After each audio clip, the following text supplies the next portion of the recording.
The bank manager saw the $20 bill, went pale, locked the door, and said we needed to talk. My wife hadn't left it by accident. It started in a cramped law office that smelled like burnt coffee and old paper. I sat in a vinyl chair that squeaked with every movement, my knees stiff and aching. 58 years old, and my body always reminded me when I was nervous. I kept my hands folded, trying not to look at my stepkids across from me. Kyle leaned back like he owned the place, checking his Rolex twice. The same watch my wife bought him last Christmas. His sister sat beside him, legs crossed, phone in her lap, a little smile at the corner of her mouth like she knew something I didn't. The lawyer cleared his throat and opened the folder. He read my wife's name out loud, and something tightened in my chest. Eleanor. 11 years of marriage. She was sharp, careful, never wasted words or money. She used to say silence was cheaper and safer. The lawyer began reading. Kyle got the rental properties, the duplex near the college, the strip mall outside Columbus. His sister received the liquid assets, investment accounts, a trust for continued stability. Kyle nodded. Her smile grew wider. Then the lawyer paused. He looked up at me for just a second before continuing. To my husband Thomas, I leave the sum of $20. 20, not 20,000, not 20%. $20. I waited for the rest of the sentence. There wasn't one. Kyle laughed. Not loud, just enough. $20? Wow. His sister covered her mouth, but her eyes were bright. Guess Mom wanted to keep things proportional. Heat rushed up my neck. The room felt smaller. The lawyer slid something across the desk toward me. A single $20 bill, old and soft, folded once neatly. Kyle leaned forward. That what you were worth to her? At least you can grab a sandwich on the way out. I picked up the bill without answering. It felt different somehow. Worn, but not dirty. The corner was creased in a way that didn't feel random, like someone had folded it the same way more than once. My thumb brushed over the surface, and I felt a faint roughness near the edge, almost like a tiny scratch. His sister smirked. Don't spend it all in one place, Tom. I stood up. Kyle was already rising. Meeting's over. By the way, the house is in my name now. I'll give you 30 days. 30 days after 11 years of marriage. After fixing every leaky pipe, every busted furnace, every cracked step in that house. I nodded once and walked out before they could say anything else. Outside, I sat in my old truck and just breathed. In through the nose, out through the mouth, the way Eleanor used to tell me when I got worked up. Don't give them the show, Tom. I unfolded the bill and stared at it. $20. A joke? An insult. And yet, Eleanor didn't do jokes. She didn't do careless. I remembered her standing in the kitchen late one night, hair pulled back, watching me write in my maintenance log after fixing the sink. Why do you write everything down? She'd asked. Habit, I said. Paper remembers better than people. She smiled at that. A small smile. Exactly. The memory stuck with me as I drove toward Columbus, rain streaking the windshield. I didn't know why I was going to the bank. I just knew Eleanor had once told me very calmly, if something ever feels wrong, go to the bank first. I pulled into Riverfront Community Bank just after 9 in the morning. Inside, the place hummed with quiet life. When my turn came, I slid the 20 across the counter. I'd like to exchange this, I said. The teller smiled, then froze. She picked it up, frowned slightly, and looked past me. A moment later, a woman in a navy blazer approached. Her name tag read, Marianne Calder, branch manager. She took the bill from the teller, studied it, then looked at me. Mr. Harland? She asked. Yes. Her smile vanished. She glanced toward her office, then back at me. "Sir, would you please come with me?" I followed her into the office. She closed the door and locked it. That's when I knew Eleanor hadn't left me $20. She had left me something else entirely. I sat there while Marianne asked me to wait. The air conditioner hummed louder than it should have. My knee bounced without me telling it to. I stared at my hands, half expecting Kyle or his sister to burst in laughing, telling me this was all a mistake. While I waited, my mind went backward. I met Eleanor 11 years ago when I was working nights as a facility supervisor at the medical center. She owned the office building next door. One winter, a pipe burst in her basement. They called me because I was the only one still on site. She stood there in boots and a long coat, watching me work like she was studying a chessboard. She didn't hover, didn't complain, just observed. "You're thorough," she said when I finished. "I don't like coming back to the same problem twice," I told her. She nodded like that meant something. Eleanor was wealthy but careful. She reused envelopes, turned lights off when she left a room, kept folders labeled in neat handwriting with every document in its place. She trusted systems, and she trusted paper. When we married, people whispered, said I was lucky, said I'd hit the jackpot late in life. Eleanor never said anything about that. She just asked me to keep helping with the properties, not because she needed free labor, but because she trusted me. I kept logs, dates, repairs, who called, who approved. Eleanor encouraged it. "Paper tells the truth, Tom," she'd say. "People forget. Paper doesn't." Kyle and his sister never understood that part of her. They loved the money but hated the details. Maintenance bored them. Taxes annoyed them. They treated houses like ATM machines. I remembered one afternoon, maybe 5 years back. Kyle was supposed to meet me at the duplex. Students had complained about heat. I waited an hour, finally fixed it myself. Later I told Eleanor. She sighed. "Kyle thinks money fixes things automatically." "What do you think?" I asked. She smiled faintly. "I think rot starts where no one's looking." A knock pulled me back. Marianne returned, holding a thin folder. "Mr. Harland," she said, sitting across from me. "I need to explain a few things slowly." I nodded. "Your wife rented a safe deposit box here 10 years ago. Paid in cash, always on time. She left instructions. We were not to open it unless a very specific condition was met." My throat tightened. "Which was?" She tapped the $20 bill. "This." Apparently Eleanor had used marked bills, just one, never more, to identify who came in person. No ID alone, no lawyer, no phone call. The bill had to be presented by hand. She said you'd bring it. I looked down at the desk. She never told me. Marianne nodded. She told us that would be the hardest part. She slid the folder toward me. Inside were copies of documents I recognized. My handwriting. Maintenance logs, scanned, organized, cross-referenced with bank withdrawals and invoices. I felt dizzy. Why give this to me now? Because she believed you wouldn't rush. And because once this starts, it can't be undone. My phone buzzed. A text from his sister. Just checking in. "Hope you're okay. Let us know if you need anything." I stared at it, then flipped the phone face down. Marianne stood. "There's more, but before we continue, I need to ask. Are you prepared for what this might mean for your stepchildren?" I thought of Kyle laughing, his sister smirking. The house locks changed. 30 days. I thought of Eleanor at the kitchen table sorting receipts late at night, trusting me with the boring parts. "I don't want revenge," I said slowly. "I want the truth." Marianne nodded once. "That's what she said you'd say." She opened a drawer and removed a small key. "Then we should proceed." I took the key, feeling its weight.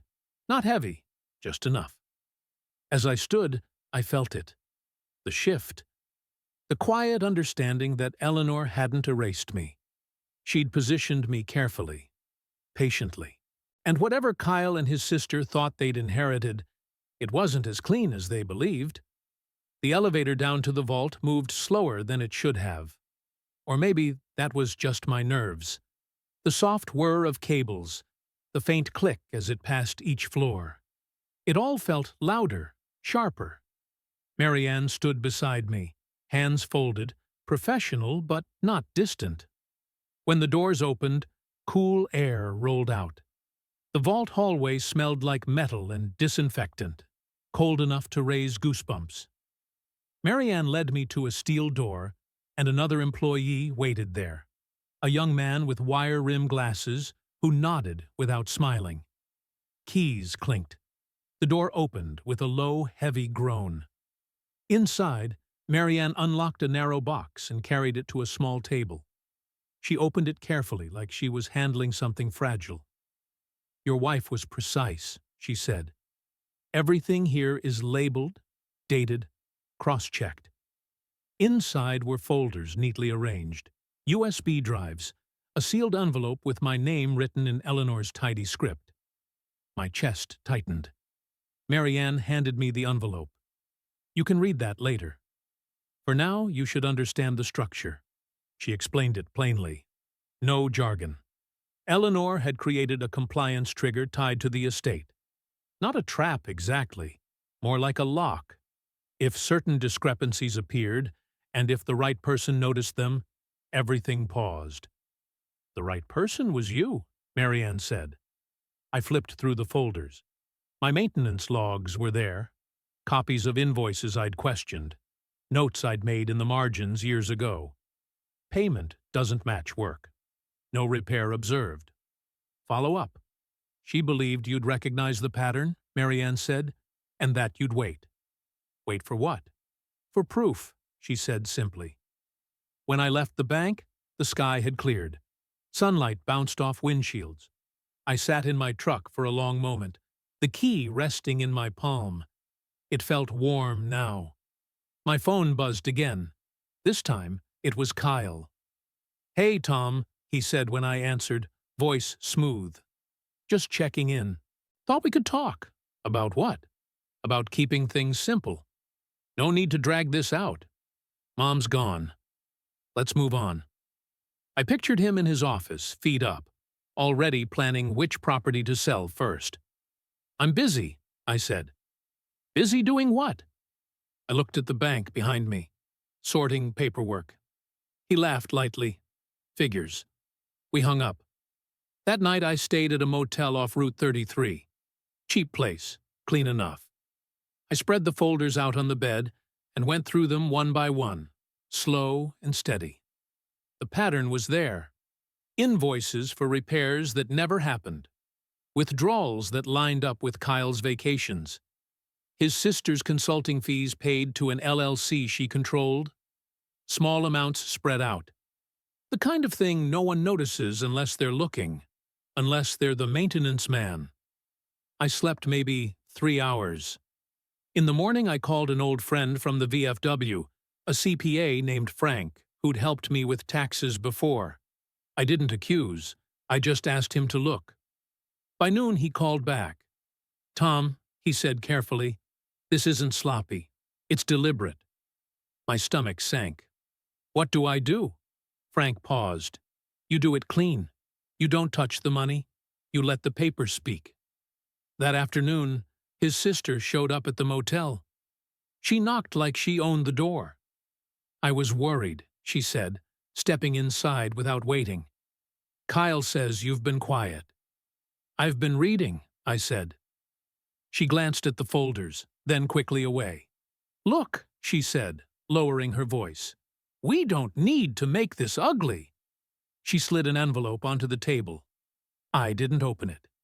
10,000, she said, "for your trouble, for moving on."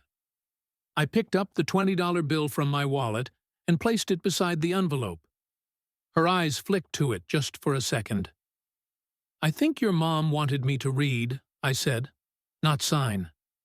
She left without another word. By the time the probate hearing was scheduled, rumors had already started. That I was difficult, that I was confused, that grief had made me unreasonable. I let them talk because the truth doesn't rush, and neither do I. By the time the hearing was set, I'd learned how quiet pressure works. It doesn't shout, it whispers. It shows up as missed calls, polite emails, sudden concern from people who hadn't checked on me in years. Kyle's lawyer sent a note suggesting I streamline the process. His sister left a voicemail asking if I was eating okay. I listened. I wrote things down. I moved what little I had left into a storage unit and took a small rental. 1 bedroom, thin walls. At night I sat at the kitchen table with Eleanor's folders and my old logbooks, lining dates up, circling matches, drawing arrows in pencil. Paper tells the truth. Frank came by one evening with takeout. He spread spreadsheets across the table and shook his head. They skimmed maintenance, he said. Small amounts spread out. Smart enough to pass a glance. Not smart enough to beat records. Is it bad? I asked. He looked at me. It's provable. That word sat heavy. Provable meant consequences, not just money, reputation, maybe worse. That night, Kyle called again. No smile in his voice this time. You're making this hard, he said. I'm reading, I said. Reading what? Receipts. Silence. Then you don't have standing. I thought of Eleanor bent over her folders late nights at the table. We'll see. The next morning his sister showed up at my church after service, caught me by the coffee urn. Dad. Tom. Please, this doesn't have to go public. I looked at the styrofoam cup in my hand. Weak coffee, too much cream. It already is, I said. She leaned closer. What do you want? I thought about it. Really thought. I want the truth to be counted. That's all. She stepped back, like I'd slapped her. A week later, the hearing room filled slowly. Folding chairs, fluorescent lights, a hum that made everything feel tired. Kyle sat confident, whispering with his attorney. His sister kept checking her phone. Marianne was there. Frank, too. And a woman I didn't recognize. Eleanor's old attorney, gray-haired, calm. When my turn came, I stood. My knees felt steady. I'm not contesting the will, I said. I'm invoking the review. Murmurs. Kyle's lawyer frowned. Documents were passed. Logs, invoices, bank statements. The room grew quiet as the pattern emerged. Not drama. Math. His sister started crying. Kyle stood up, red-faced. This is ridiculous. The judge raised a hand. Eleanor's attorney spoke next. Mrs. Harland anticipated this, she said evenly. She established a compliance clause. If misuse was found, asset control pauses pending investigation. Kyle's face drained of color. I sat back down. I didn't smile. I didn't gloat. I felt tired and sad and certain. When it was over, Kyle wouldn't look at me. His sister left first, shoulders shaking. Outside, the sky was overcast again. Ohio gray. I took the $20 bill from my wallet and folded it once, the same way Eleanor had. Some things only make sense when you're patient enough to let them. The second hearing drew a crowd. Not a big one. This wasn't a murder trial or a celebrity divorce, but word had spread around Lancaster and into Columbus. Quietly, the way these things do. A few local property managers, someone from the county auditor's office, 2 reporters from the weekly paper who mostly covered zoning meetings and high school football. Kyle noticed them as soon as he walked in. He slowed down, straightened his jacket, whispered something sharp to his lawyer. His sister sat beside him this time. No smirk, no phone. Her hands were clasped so tight, her knuckles were white. I took my seat in the second row.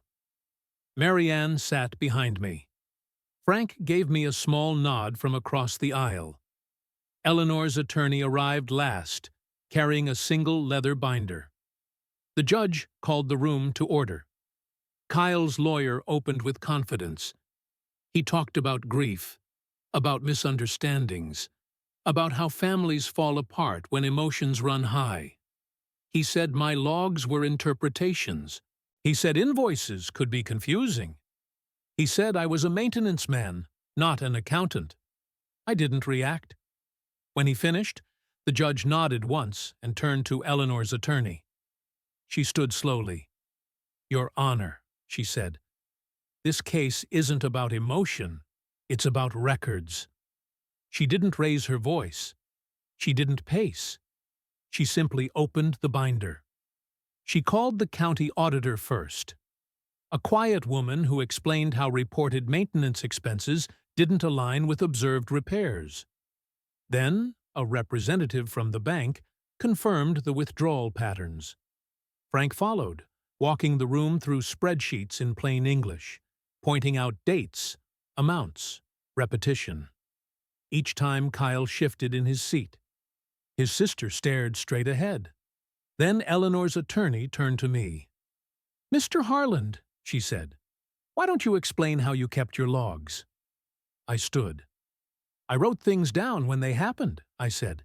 "Date, time, what was broken, who called, who approved. It was my job." "Did you ever change them after the fact?" "No, ma'am." "Why not?" I shrugged. "Didn't see the point." Kyle scoffed loud enough for the room to hear. The judge looked at him. "Sir," I went on, "I didn't know what the money was doing." "Not really. I just knew what wasn't getting fixed." Eleanor's attorney nodded. "And when you compared your records with the invoices? They didn't match." Kyle jumped up. "This is absurd. My mother trusted us." Eleanor's attorney turned to him calmly. She trusted systems. That landed harder than yelling would have. She submitted the final document. A notarized clause Eleanor had written herself. Simple language, clear conditions. If misuse of funds was proven, control of the estate paused. Oversight transferred. Not to me directly, but to an independent compliance process I was authorized to initiate. Kyle's lawyer read it twice. His sister's breath hitched. The judge leaned back. "Based on the evidence presented, the court orders an immediate freeze on asset transfers pending formal audit and tax review." The room went still. Kyle's mouth opened, then closed. "You can't." The judge raised a hand. "Sit down." Eleanor's attorney spoke one last time. "There is one more condition." She looked at me. Mrs. Harlan stipulated that if deliberate misuse was confirmed, a portion of the estate would be redirected to a local charitable trust. Housing maintenance for low-income seniors. A murmur ran through the room. Kyle turned to me, eyes wild. "You did this?" I met his gaze. "No, your mom did." His sister started crying then. Not quietly. The kind of cry that comes from a place you can't hide. The judge adjourned the session. People stood, papers shuffled, chairs scraped. Kyle stormed out without another word. I stayed seated until the room thinned. My hands were steady, but my chest felt hollow. Outside, the reporters hovered. I didn't stop. I didn't owe them anything. In the parking lot, Marianne touched my arm. "She planned this carefully," she said. "You honored that." I nodded. I didn't feel like I'd won. I felt like something heavy had finally been set down. The quiet afterward surprised me most. Not the silence you get when something's wrong, but the kind that settles in once a long argument is finally over. The courthouse parking lot emptied. Cars pulled away. The reporters packed up and moved on. By evening, Lancaster went back to being Lancaster. I drove to my rental and sat there for a while with the engine off, listening to it tick as it cooled. The day had taken something out of me. Not relief, not triumph, just wait. That night, I slept straight through for the first time in weeks.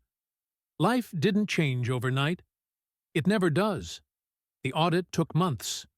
Letters arrived in plain envelopes. Calls came at inconvenient hours. Kyle hired new lawyers. His sister stopped calling altogether. The estate stayed frozen while the numbers were checked and rechecked. I kept my head down.